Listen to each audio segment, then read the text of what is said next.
గణేష నవరాత్రుల్లో ఏ రోజైనా సరే దారువు గణపతిని మీ ఇంటి గుమ్మం పైభాగంలో బయట వైపు ఏర్పాటు చేసుకుంటే మంచిది. దారువు గణపతి అంటే అర్థం ఏంటంటే కర్రతో తయారు చేయబడిన గణపతి అని అర్థం.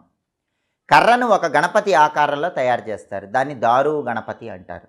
ఆ దారువు గణపతిని తెచ్చుకొని మీ ఇంటి గుమ్మం బయట వైపు ఆ దారువు గణపతిని ఉంచి దానికి నవరాత్రులు మొత్తం కూడా గంధం బొట్లు కుంకుమ బొట్లు పెట్టి కర్పూర హారతిస్తే గనక నవరాత్రులు పూర్తయిన తర్వాత ఆ దారువు గణపతి సంపూర్ణమైన అనుగ్రహం వల్ల సంవత్సరం మొత్తం ఎలాంటి కష్టాలు ఉండవు.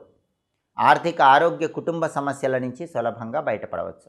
అలాగే దృష్టి దోషము శత్రుబాధలు వీటన్నిటి నుంచి బయటపడాలంటే ఎదుటి వాళ్ళ ఏడుపులు మీకు తగలకుండా ఉండాలంటే గణేష నవరాత్రుల్లో కనుదిష్టి గణపతిని గుమ్మం పై భాగంలో బయట వైపు ఏర్పాటు చేసుకోండి.